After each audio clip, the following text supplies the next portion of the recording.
Welcome back to Zoo City Gaming. So in today's episode of Planet Zoo, we are going to be just talking about the platypus habitat that I did think that I recorded, but ended up not actually recording at all. So yeah, it was an interesting build. It did take me actually a little while to figure out, because there is an underground viewing area of them swimming in the water, and then above that there's a platform where the guests can view as well up above, and then there's the land area, so it's a bit of a funny shaped exhibit. And here you can just see that I'm just doing a little bit of housekeeping by selling off some of the exhibit animals and some of the other animals that are just breeding up a bit too quick for my liking, and that just comes down to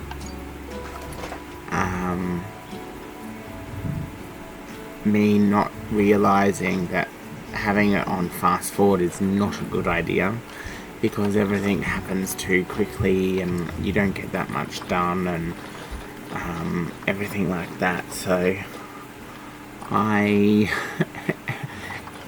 end up learning a lot from this series. So this is the first series that I've ever done in Planet Zoo, and recording for this channel. So yeah, I've learnt so much.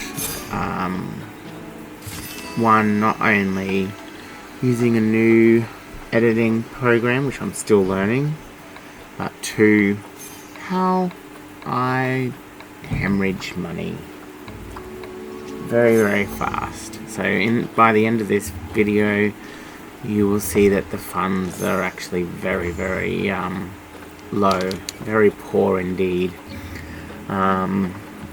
And this is the demise of this zoo. So this is actually the second last episode. My last episode is just going to be a little bit of a montage of all the filming of me trying to rescue this zoo over many, many, many hours of recording. But to no avail. I cannot bring it back. I tried everything. I tried using the conservation credits to get new animals to re-put them into the habitats, but because the habitats are made for specific species, it doesn't work very well.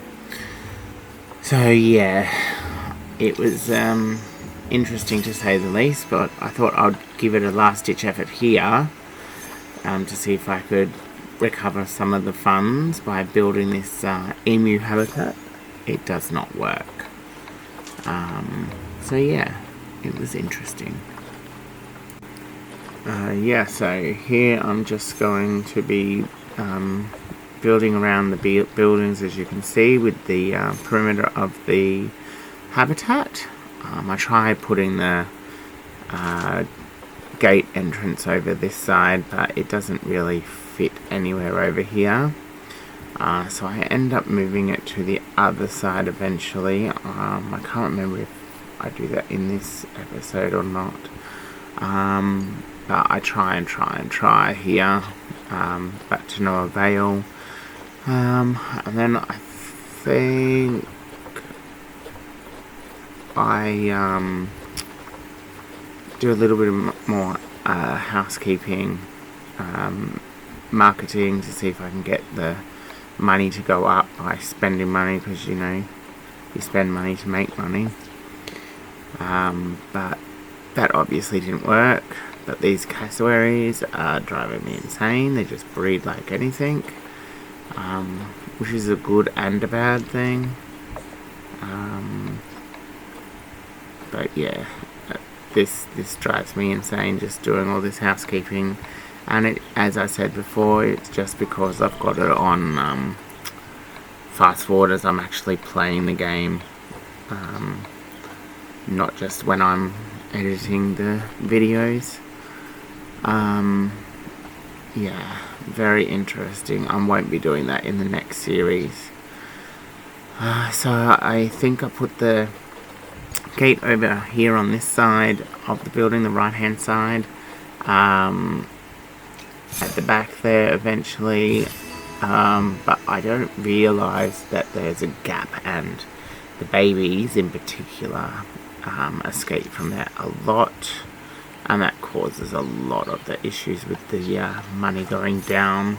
As you can see, there's the issue there with the hole next to the gate there. I didn't realise it at the time,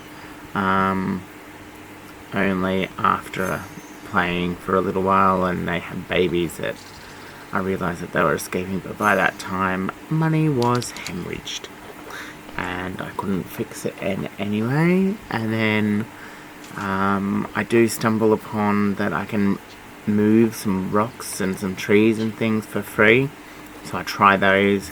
I think the rocks end up being the winner there. So yeah, I managed to block that. So here I'm back over near the koalas, doing a little bit more housekeeping, and then the dingoes. And I think I realised that the dingoes need a little bit of help, so I do purchase some more some more dingoes there. Trying to fix up the terrain and stuff in the emu habitat as well.